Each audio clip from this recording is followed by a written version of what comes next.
بسم الله الرحمن الرحيم. الحمد لله رب العالمين، والصلاة والسلام على أشرف الأنبياء والمرسلين، سيدنا وحبيبنا وقرة أعيننا محمد الصادق الأمين، وعلى آله الغر الميامين، وأصحابه الهداة المهتدين، ومن تبعهم بإحسان إلى يوم الدين. نوينا التعلم والتعليم والتذكر والتذكير والنفع والانتفاع والإفادة والاستفادة والحث على التمسك بكتاب الله وسنة رسوله صلى الله عليه وسلم، والدعاء إلى الهدى والدلالة على الخير، ابتغاء وجه الله ومرضاته وقربه وثوابه. سبحانك لا علم لنا إلا ما علمتنا إنك أنت العليم الحكيم. اللهم اغننا بالعلم وزينا بالحلم وأكرمنا بالتقوى وجملنا بالعافية. اللهم إنا نعوذ بك من علم لا ينفع، ومن قلب لا يخشع، ومن دعوة لا يستجاب لها. اللهم علمنا ما جهلنا وارزقنا العمل بما علمنا، وارزقنا مع ذلك وقبله وبعده وفيه كمال الصدق والإخلاص يا رب العالمين. اللهم ارزقنا فهم النبيين وحفظ المرسلين وإلهام الملائكة المقربين.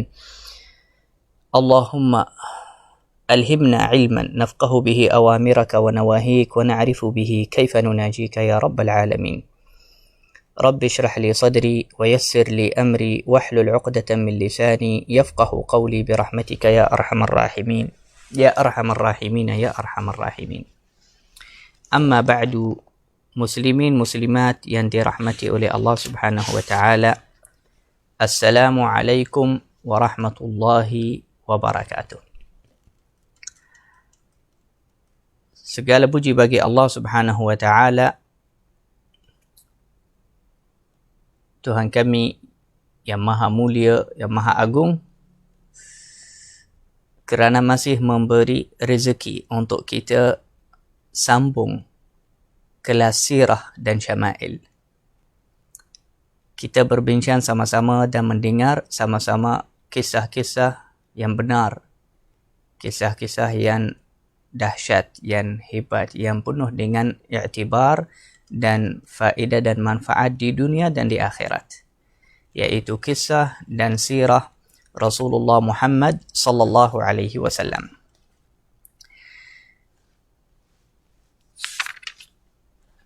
Pada kuliah yang sebelum ini, kita telah mendengar bagaimana Sayyidina Umar bin Al-Khattab berhijrah kepada Al-Madinah. Juga bagaimana Sayyidina Ayyash bin Rabi'ah radhiyallahu an dan apa yang terjadi dengannya, apa yang jadi badannya dengan Abu Jahal. Bagaimana Abu Jahal membuat rancangan jahat untuk membalikkan Ayyash dari Madinah kepada Makkah.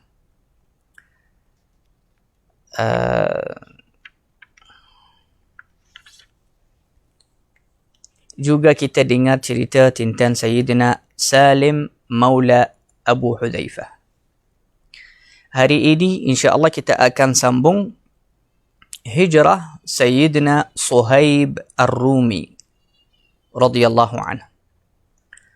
Suhaib Ar-Rumi, beliau daripada negara Rum. Dia bukan orang Arab. Lidahnya pun tidak lancar di dalam bahasa Arab. Jadi kalau dia cakap bahasa Arab, lidahnya atau lahjahnya tidak betul 100%. Yani kalau dia cakap bahasa Arab, orang boleh tahu terus yang dia ini bukan orang Arab. Dia antara sahabat Nabi SAW yang terdahulu masuk Islam, yang awal-awal masuk Islam sebelum orang lain daripada zaman Makkah. Jadi kisah beliau ditahan sebagai hamba. Ini mula-mula ceritanya sebelum masuk Islam di negara Rom. Kemudian ada orang Arab belinya sebagai hamba dan bawanya kepada Makkah. Dia jadi seorang hamba di Makkah, sehingga dia dapat dibebaskan atau dimerdekakan di Makkah.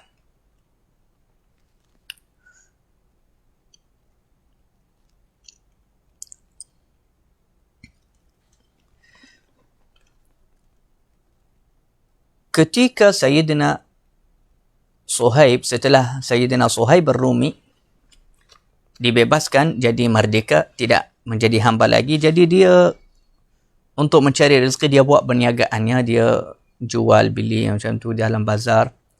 Dan Masya Allah, Suhaib ini orang yang bagus, pandai dalam perniagaan, jual beli, sehingga dah jadi orang yang banyak harta, yang banyak duit.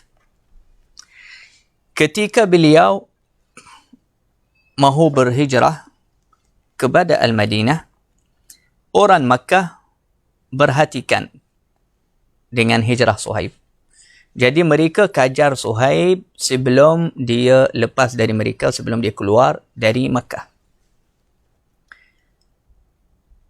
Orang Quraisy hantar beberapa faris, yakni beberapa orang yang berkuda. Sekali atas kuda mereka, lari kajar Suhaib, tahan dia. Jangan dia pergi kepada Madinah.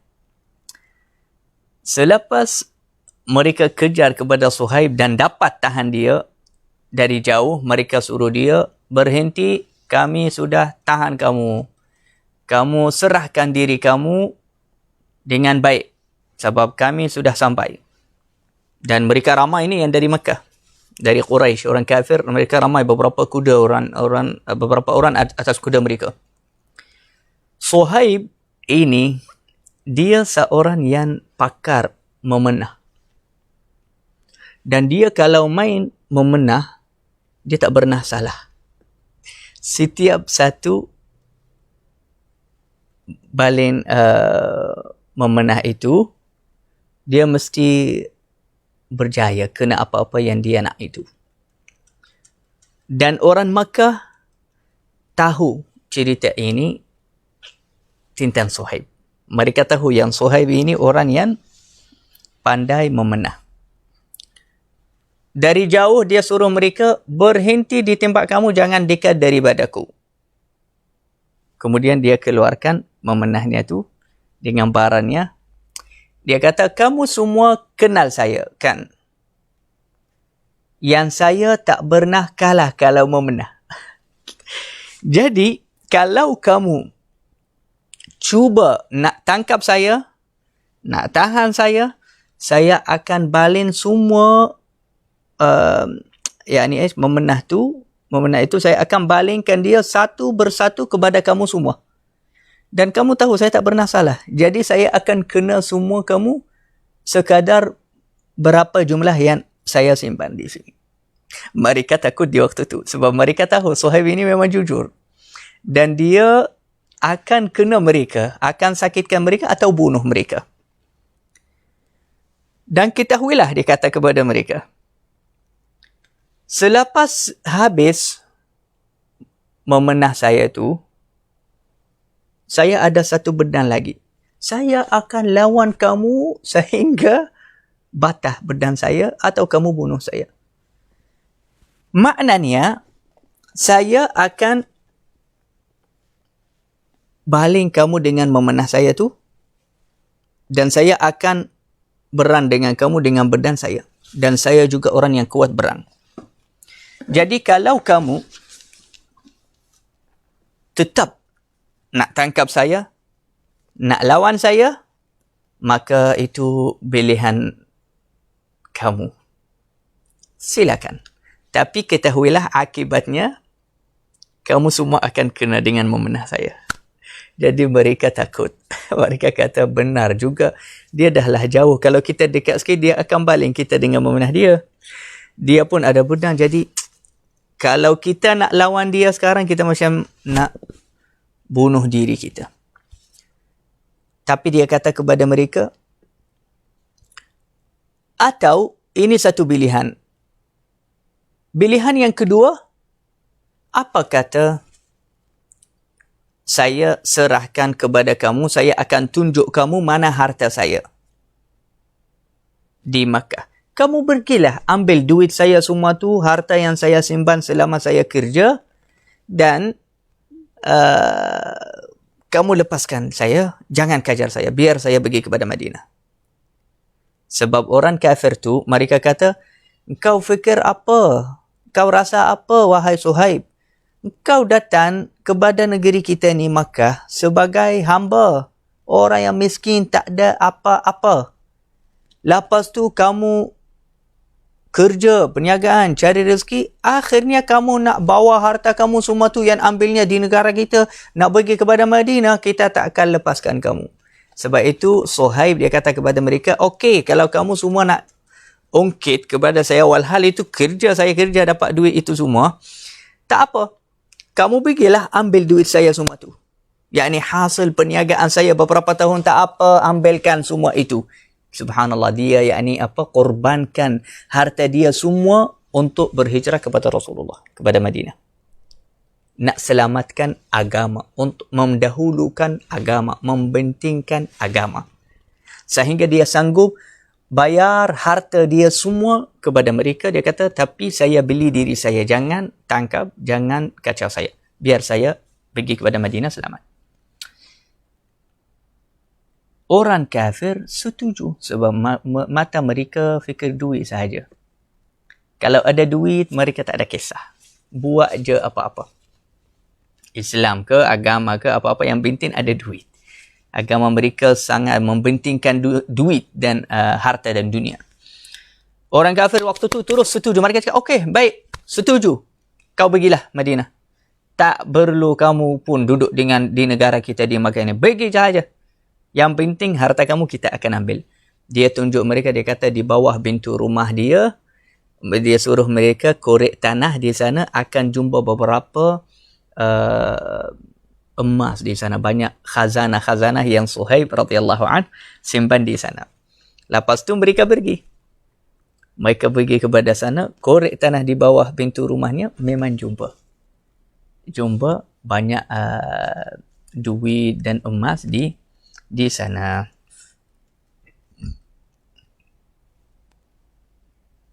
Selepas itu, dia pergi kepada Al-Madinah. Waktu itu Rasulullah SAW sudah berhijrah. Yani ini hijrah Sayyidina Suhaib selepas Rasulullah sudah ada di Madinah. Cuma Rasulullah SAW belum lagi masuk Madinah.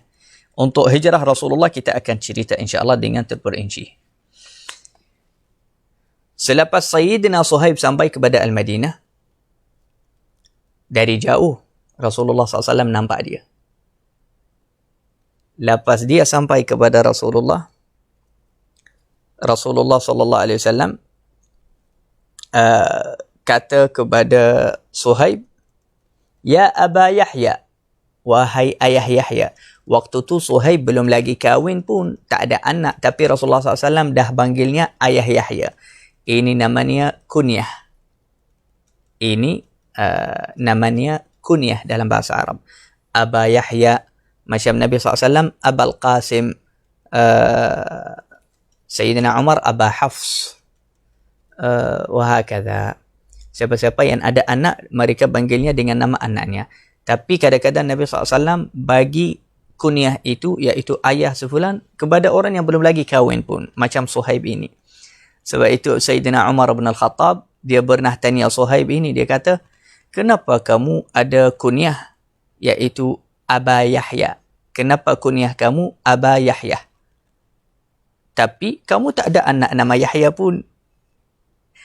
Sayyidina Suhaib jawab kepada Sayyidina Umar, dia kata, aku betul belum lagi kahwin, belum lagi ada anak nama Yahya, tetapi Rasulullah SAW yang bagi saya kunyah itu. Jadi saya rasa bangga dengan kunyah Aba Yahya dan saya suka orang panggil saya Aba Yahya kerana kunyah itu mahal, diberikan oleh Rasulullah SAW. Wahakadha. Sebab itu biasanya ulama kalau ada orang namanya Suhaib, kalau dia dapat anak, mereka kata bagus letak Yahya supaya Suhaib itu jadi Aba Yahya. Wahakadha.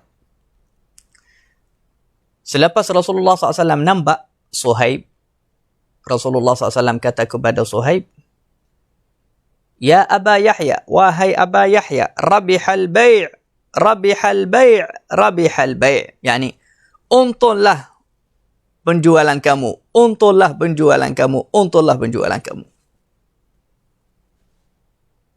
Sayyidina Suhaib dia kata, maksud Rasulullah SAW dia kata, perniagaan atau penjualan kamu untung sangat. Sebab Sayyidina Suhaib sekarang dengan perbuatannya ini, dia bagi orang kafir semua harta dia, tapi dengan apa? Dengan mereka selamatkan dia, yakni tak tangkap dan lepaskan dia hijrah kepada Madinah. Itu macam jual. Macam Suhaib beli dirinya untuk Allah. Beli dirinya untuk selamatkan agama dengan membayar apa? Mengorbankan hartanya semua dan bagi kepada orang kafir. Jadi Rasulullah SAW dari jauh, dia kata kepada Aba Suhaib, Ya Aba Yahya, rabihal bai'. Penjualan kamu, perniagaan kamu untung sangat.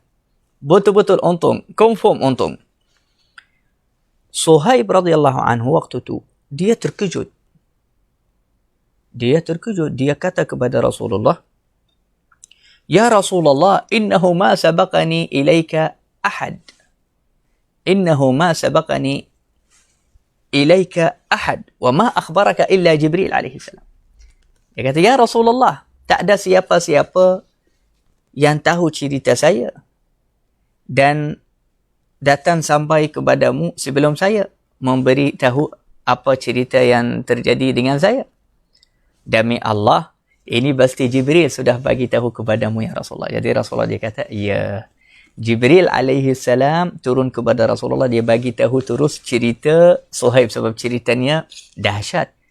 Orang sanggup korbankannya hartanya semua yang bertahun-tahun dia kumpulkan untuk apa saja? Untuk dia dapat selamatkan dirinya pergi kepada Madinah. Hijrah. Lari kepada mereka, dari orang kafir, duduk bersama Rasulullah SAW di hijrah. Perbuatan dan pengorbanan itu sangat dahsyat dan besar. Jadi Rasulullah SAW gembirakan Sayyidina Suhaib supaya jangan sedih untuk harta itu semua. Kamu untung. Sebab kamu dapat beli syurga Allah Subhanahu Wa Taala. Kamu dapat beli ridha Rasulullah, kegembiraan hati Rasulullah SAW. Dia beli dengan hartanya itu semua yang dia korbankan, Sayyidina Suhaib, gembira hati Rasulullah SAW. Dan hati Rasulullah SAW seronok dan gembira darinya. Dan ridha daripada Allah Subhanahu Wa Taala. Sebab itu Allah Subhanahu Wa Taala terus turunkan firman-Nya, wa minan nasi man yashri nafsahu ibtigha'a mardatillah. Dan ada di antara maksud firman Allah, dan ada di antara manusia yang membeli dirinya untuk mencari ridha Allah. Yakni Suhaib, dia beli dirinya dengan membayar hartanya semua kepada orang kafir untuk mencari ridha Allah dengan hijrah. Sebab Suhaib, kenapa dia nak sanggup bayar harta dia semua tu? Untuk nak pergi kepada Madinah. Dah penat, musafir, tinggalkan negeri dia. Untuk apa di Madinah? Ada Rasulullah. Untuk itu, dia memang mencari ridha Allah Subhanahu Wa Ta'ala. Ada riwayat lain yang kata, bukan Rasulullah SAW yang kata kepada Suhaib terus, Rabihal bai', untunglah penjualan kamu wahai Suhaib. Tetapi mereka kata, Jibril terlebih dahulu turunkan ayat tersebut kepada Rasulullah. Dan Rasulullah cerita kepada Abu Bakar dan Umar. Tintan Suhaib. Dia kata, oh Suhaib dah buat macam ni dengan orang kafir untuk dia berjaya datang hijrah kepada Madinah. Dan Allah muji dan memuliakan pengorbanan Suhaib. Jadi Abu Bakar dengan Umar pergi semput ketibaan Suhaib kepada Madinah. Dan mereka tahu dia akan datang sekarang. Selepas dia datang, Abu Bakar dengan Umar terus kata kepada Suhaib, Rabih bai'uka ya Aba Yahya, Rabih bai'uka Aba Yahya. Untunglah penjualanmu wahai Aba Yahya. Dia kata kepada mereka, mudah-mudahan penjualanmu pun, perniagaanmu beruntung. Apa ceritanya? Yani dia fikir mereka baca doa untuk dia. Tapi mereka bukan baca doa, mereka bagi tahu. Sebab itu dia balas dengan doa juga. Dia kata, moga-moga kamu juga beruntunglah penjualan kamu. Apa ceritanya wahai Abu Bakar dan Umar? Kenapa kamu cakap macam ni? Apa dia? Dia kata, Abu Bakar dan Umar cakap kepada Suhaib, baru tadi Allah Subhanahu Wa Taala turunkan satu ayat memuji kamu. Kerana kamu korbankan harta kamu semua untuk mencari dan mendapatkan ridha Allah Subhanahu Wa Taala dan gembirakan hati Rasulullah sallallahu alaihi wasallam. Sayyidina Suhaib Ar-Rumi ini, dia sahabat yang ada kelebihannya. Kita tengok, kita kena tahu, sahabat Nabi SAW setiap satu dia ada kelebihannya. Abu Bakar ada kelebihannya, Umar ada kelebihannya, Ibn Mas'ud ada kelebihannya. Setiap satu sahabat dia ada kelebihannya. Antara sahabat yang ada kelebihannya yang lain daripada yang lain, iaitu Sayyidina Suhaib ini, Ar-Rumi radhiyallahu anhu. Qala Sahal bin Abdullah At-Tustari. Al-Imam Sahal bin Abdullah At-Tustari, dia berkata, Suhaib kana minal mushtaqin. Lam yakun lahu qarar. Kana la yanamu bil-layli wala bin-nahar. Sayyidina Suhaib radhiyallahu anhu, kelebihannya sentiasa merasa rindu kepada Allah. Dia kuat cinta Allah dalam hatinya. Sayyidina Suhaib antara sahabat dan manusia yang hatinya terbakar dengan cinta kepada Allah. Sehingga la yaqirru lahu qarar. Sayyidina Sahal At-Tasri dia kata, sehingga Sayyidina Suhaib ini, dia tidak pernah macam duduk dengan tenang. Sentiasa harap, rindu atau takut, nangis. Dia antara dua-dua keadaan. Rindu kepada Allah atau takut dari Allah. Yakni setiap hari keadaannya begitu. Sebab itu mereka selalu kebanyakan nampaknya nangis. Sayyidina Suhaib Ar-Rumi. Wa kana la yanam la bil-lail wala bin-nahar. Sehingga mereka berkata, dia jarang sangat tidur di malam dan di siang kerana cintanya dan rindunya yang begitu tinggi dan dahsyat kepada Allah Subhanahu wa taala. La yanam. Hatta ulama sirah berkata,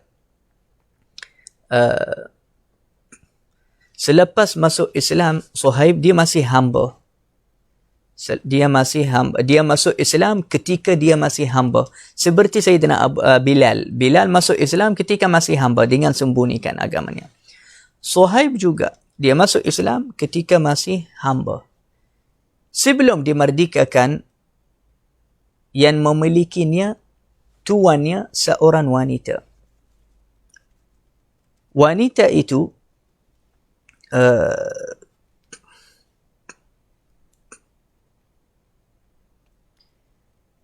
dia selalu nampak Suhaib ini tak tidur. Di tengah malam asyik nangis dan duduk macam tu. Tengok kepada langit, nangis, doa, sujud, salah. Jadi tuan dia marah dan tegur dia. Dia kata kepada Suhaib, aku tak setuju kalau kamu tak tidur di malam. Sebab kalau kamu tak tidur di malam, nanti kamu lemah, tak boleh buat kerja di pagi. Cuma keadaan Suhaib radhiyallahu an, keadaan yang tak terkawal. Subhanallah. Ada bahagian cinta tak boleh kawal dia. Ada bahagian rindu tak boleh kawal. Dia cinta tu kalau boleh kawal, kita kena aturkan. Tapi kalau dia terlepas dari tangan orang, dah tak boleh kawal cintanya kepada Allah, dia pun tak boleh buat apa-apa. Dia pun kalau baksa dirinya nak tidur, takkan tidur. Jadi dia jawab kepada tuannya. Dia kata, lepas dia nangis. Lepas dia tegur dia begitu, dia nangis. Suhaib. Dia kata, wahai tuan, sesungguhnya Suhaib ini, yakni dirinya, Suhaib ini jika mengingati api neraka, hilangnya tidur daripada matanya. Kerana takut. terbang dan hilang. Tidur itu rasa tidur dan mengantuk dari mataku kerana mengingati api neraka dan rasa takut kerana itu. Dan jika mengingati syurga Allah, rahmah Allah, jumpa Allah, maka hilangnya juga rasa tidur dan mengantuk daripada mata Suhaib kerana merasa rindu kepada Allah. Jadi, dua-dua hal atau keadaan ini menghilangkan rasa nak tidur di tengah malam. Wa idza dzakara Allah tala syauquh, dan apabila mengingati Allah, zikir kepada Allah, maka panjangnya dan besarnya rindu kepada Allah Subhanahu wa taala. Dan dia tak boleh lupa Allah. Sentiasa mengingati Allah, zikir kepada Allah, dan kalau dia zikir kepada Allah, tambah lagi rasa rindunya kepada Allah Subhanahu wa taala. La ilaha illallah. Ini adalah keadaan Sayyidina Suhaib Ar-Rumi, sahabat Nabi Muhammad sallallahu alaihi wasallam. Moga-moga Allah Subhanahu wa taala bagilah kita rasa lazatnya, rasa rindu kepada Allah juga. Kalau hati kita juga rasa kelazatan itu, rindu kepada Allah, kita juga akan rasa keadaan ini sehingga tak boleh tidur dari rindu. Kita mungkin sepanjang umur kita sehingga sekarang tak pernah hilangnya rasa tidur kerana rindu. Kalau bukan selalu, sekurang-kurangnya hatta kadang-kadang itu okey, tapi jangan langsung tak ada keadaan itu di dalam hidup kita. Kalau sepanjang hidup kita tak pernah rindu itu ganggu tidur kita di tengah malam, maka kita kena cek iman kita dan cinta kita kepada Allah. Bagaimana? Sebab itu Allah Subhanahu wa taala berfirman di dalam hadis qudusi, "Kadzaba man idda'a mahabbati fa idza janna 'alaihi al-lailu nam. Alaysa kullu habibin yuhibbu an yakhluwa bihabibih." Allah Subhanahu wa taala berfirman dalam hadis qudusi, "Berdustalah orang yang mengaku dia mencintaiku," yakni mencintai Allah, "tetapi jika masuknya waktu malam, dia dengan senang pergi tidur tanpa fikir dan rindu kepadaku. Bukankah setiap satu orang suka duduk berkhalwat atau bersama-sama berdua dengan kekasihnya? Biasanya orang kalau sayang dan suka kepada siapa-siapa, dia tak suka duduk dengan orang itu dengan ramai-ramai. Dia lebih selesa, lebih suka, lebih tenang dan puas hati jika dia duduk dengan sayangnya, dengan kekasihnya berdua sahaja. Itu yang paling disukai di sisi bencinta. Jadi Allah kata, bukankah kamu mengaku kamu bencinta kepadaku? Jadi kenapa kamu tak suka duduk dengan saya di tengah malam? Itu adalah tanda kamu berdusta, kamu tipu. Tak betul cinta kamu kepada Allah. Ya Allah. Moga-moga Allah Subhanahu wa taala memberikan kepada kita, masukkan di dalam hati kita rasa cinta walaupun sebesar zarrah. Al-Imam Al-Haddad berkata di dalam qasidahnya, "Yallah bidharrah min mahabbatillah afna biha an kulli ma siwallah." Ya Allah, berikanlah kepadaku sebesar zarrah daripada cintamu, masukkannya dalam hatiku. Dengan sebesar zarrah daripada cinta kepadamu, ya Allah, afna biha an kulli ma siwa Allah, saya fana, hilang daripada segala-gala makhluk selain Allah Subhanahu wa taala. Daripada segala-gala selain Allah Subhanahu wa taala. Yakni sebesar zarrah pun itu dah cukup membuat kita fana, sentiasa rindu, sentiasa nangis, sentiasa suka duduk dengan Allah Subhanahu wa taala. Sayyidina Isa bin Maryam radhiyallahu anhu. Di satu hari Sayyidina Isa bin Maryam ada seorang lelaki yang mohon doa daripada Sayyidina Isa bin Maryam. Sayyidina Isa musafir, tinggal musafir, di tengah jalan ada orang dia kata, "Wahai Nabi Allah, kamu Nabi Allah, doa kamu mustajab. Doakanlah saya." Nabi Isa tanya dia, "Kamu nak saya doakan doa untuk kamu apa?" Dia kata, "Doakan saya Allah berikan kepadaku sebesar zarah cinta dalam hatiku kepadanya." Nabi Isa kata, "Ya Allah, berikanlah kepadanya sebesar zarah daripada cintamu." Lepas tu Sayyidina Isa sambung jalannya, musafir. Lelaki itu pergi. Sayyidina Isa musafir, lepas habis musafirnya, habis urusan dakwahnya, dia balik dari jalan yang sama. Lepas sampai kepada kampung itu, dia tanya orang kampung sana. Dia kata, "Mana lelaki itu yang hari itu minta saya baca doa untuk dia?" Mereka kata, "Dia dah jadi macam gila dah fana. Dah tak cakap dengan siapa-siapa dan dah tak suka duduk dengan siapa-siapa." Oh, ajib. Sayyidina Isa rasa belik. Dia kata, "Belik? Ajib, apa ceritanya? Apa yang terjadi dengan dia? Saya minta untuk dia sebesar zarah sahaja, bukan banyak." Jadi dia suruh orang di sana, "Tunjukkan saya mana dia pergi." Mereka kata, "Naik atas gunung itu." Dia atas gunung tu duduk sendiri sana sahaja. Asyik tengok langit, menangis dan bercakap dengan langit, yakni dengan Allah. Sayyidina Isa pergi kepadanya, dia jumpa dia di atas gunung jauh sana. Dia kata, "Fulan," dipanggil dia. Orang tu tak dengar. Sayyidina Isa dekatkan mulutnya sehingga telinganya, "Ya Fulan." Orang tu tak dengar. Pandang kepada langit dia, "Ya Allah, Ya Allah, Ya Allah." Tu je, dia baca zikir kepada Allah. Sayyidina Isa panggil dia dengan kuat kepada telinganya, dia tak dengar. Dia tak dengar suara orang. Fana billah.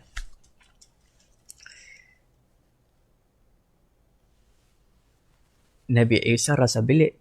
Dia terus munajat kepada Allah di waktu tu. Dia kata, "Ya Allah, aku minta dari Allah, berikan kepadanya sebesar zarah sahaja. Aku rasa Allah bagi lagi lebih daripada sebesar zarah.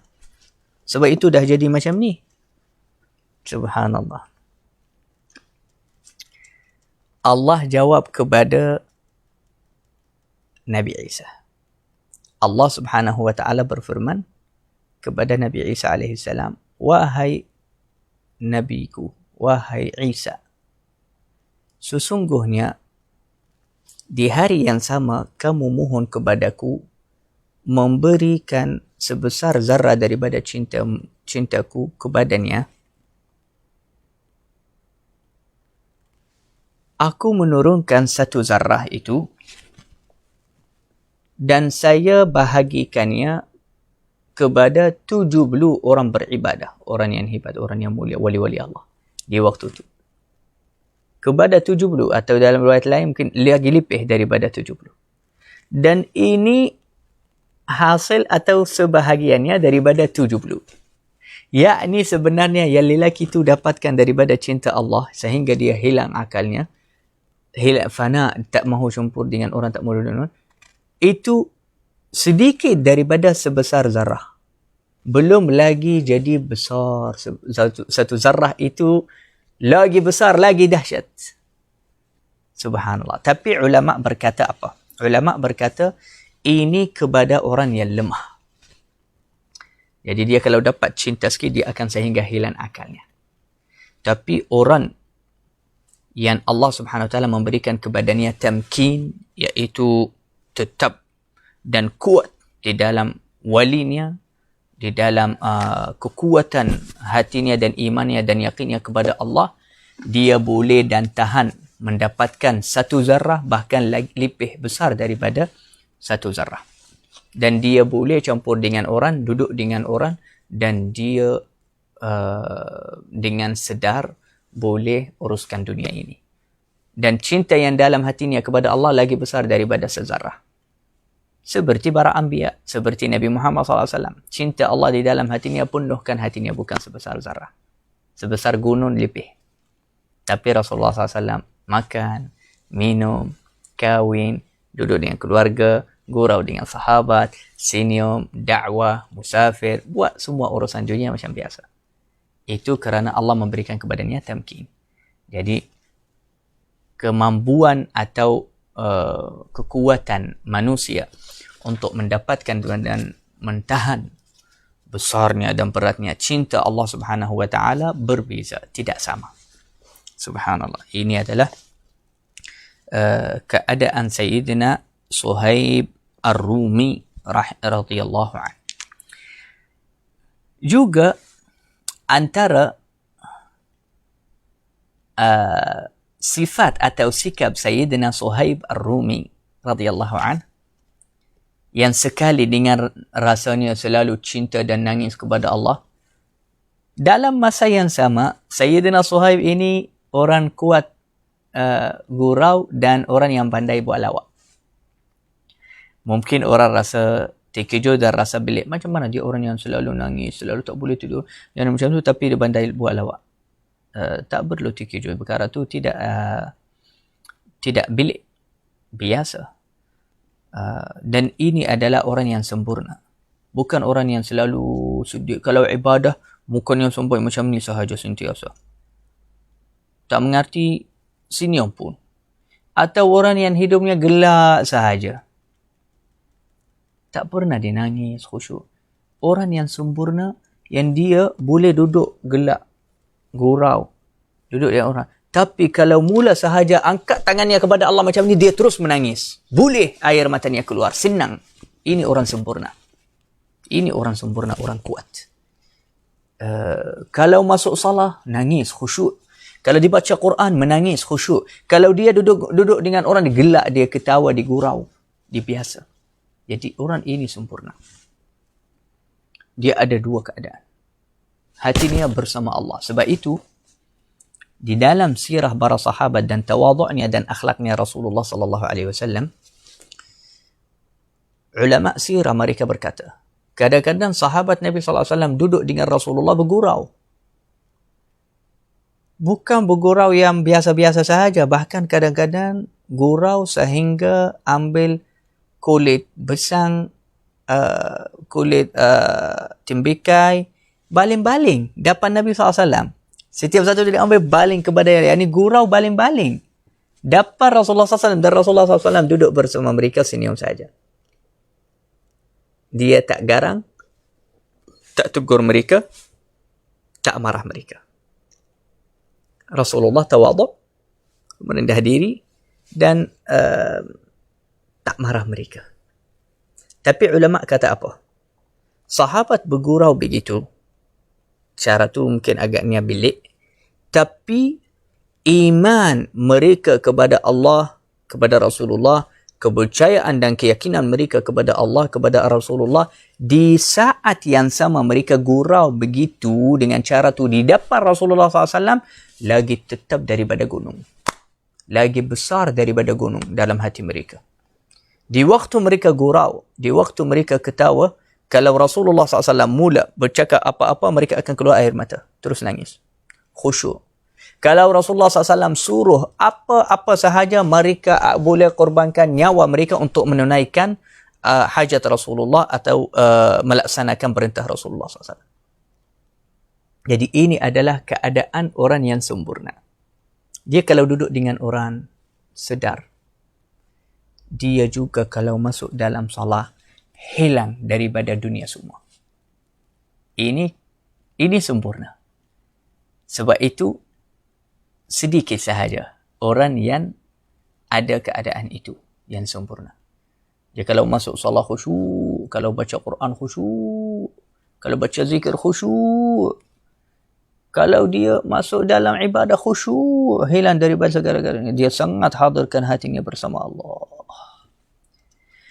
Tapi kalau duduk dengan manusia, dia makan dengan keluarga, dia duduk mungkin dia sedar juga dan dia bagi setiap satu keadaan haknya.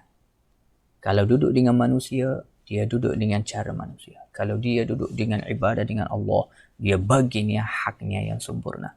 Tidak mengurangkan hak Allah di dalam ibadah, juga tidak mengurangkan hak manusia ketika dia duduk dengan manusia. Moga-moga Allah Subhanahu wa taala menjadikan kita antara orang yang sempurna di dalam keadaan itu. Jadi Sayyidina Suhaib Ar-Rumi ini radhiyallahu an, beliau bersama keadaannya yang rindu, yang takut kepada Allah itu, juga dia ada pandai buat lawak. Antara lawak yang atau kelakar yang Sayyidina Suhaib buatnya, di satu hari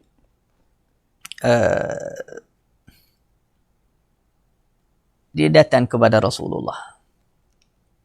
Di depan Rasulullah SAW ada khubuz, yakni roti, ada kurma. Jadi ada dua benda. Ada roti, ada kurma. Sayyidina Suhaib waktu itu dia sakit mata. Dia sakit mata, satu mata sahaja. Yang lagi satu tak sakit. Satu mata sakit, satu tak sakit. Jadi dia duduk dengan Rasulullah SAW, jom makan sama. Rasulullah, Sayyidina Suhaib makan kurma sahaja. Rasulullah nak buat kelakar kepada Suhaib. Dia kata, ya Suhaib, bagaimana, digurau, Rasulullah gurau dengan Suhaib. Dia kata, bagaimana kamu sakit mata tapi makan kurma? Seolah-olah yakni kurma tu membawa madarat kepada mata kamu kalau mata kamu sakit. Maka Suhaib, dia tahulah Rasulullah sekarang sedang gurau dengan dia. Dia kata, tak apa ya Rasulullah, tak ada masalah, boleh je. Kerana saya makan dan kunyah kurma itu dengan bahagian mulut yang bawah mata yang sihat, bukan bawah mata yang sakit. Jadi kalau mata ini yang sakit, yang kiri, saya makan dan kunyah kurma dengan bahagian mulut yang kanan, yang bawah mata yang sihat. Jadi yang sebelah kiri, mata kiri, takkan kena apa-apa daripada kurma tu. Waktu tu Rasulullah SAW gelak dengan jawapan Suhaib yang pandai buat lawak lah. Dia kata, saya makan dari sini, sebelah sini. Sini mata tak sakit. Sakit sini. Jadi kalau saya walhal makanan itu kalau betul-betul bawa madarat, sama je makan dengan sebelah kanan ke. Jadi tetap juga makan namanya. Tapi dia pandai buat lawak. Itu saja. Dia tahu Rasulullah gurau. Jadi dia balas gurau kepada Rasulullah SAW. Waktu tu Rasulullah SAW senyum dan gelak daripada jawapan Sayyidina Suhaib Ar-Rumi radhiyallahu ta'ala anhu.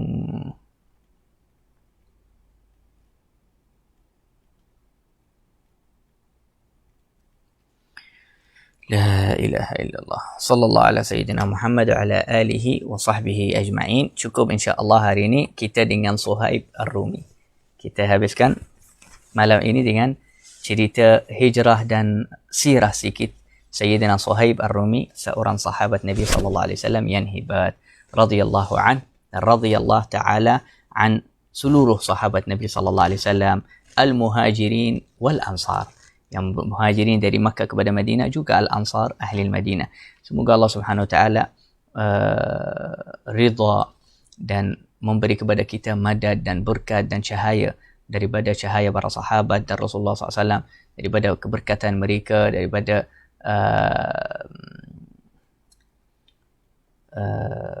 kebaikan mereka, berkat hidup mereka bersama Rasulullah SAW.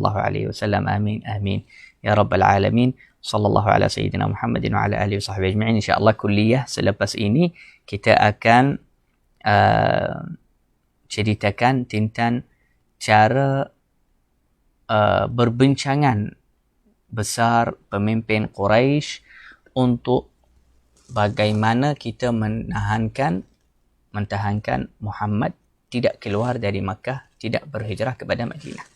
Mereka akan bincang beberapa perkara dalam perbincangan itu insya-Allah kita akan dengarnya pada kuliah yang akan datang. Assalamualaikum warahmatullahi wabarakatuh. Jazakumullah khair. Terima kasih banyak. Assalamualaikum warahmatullahi wabarakatuh.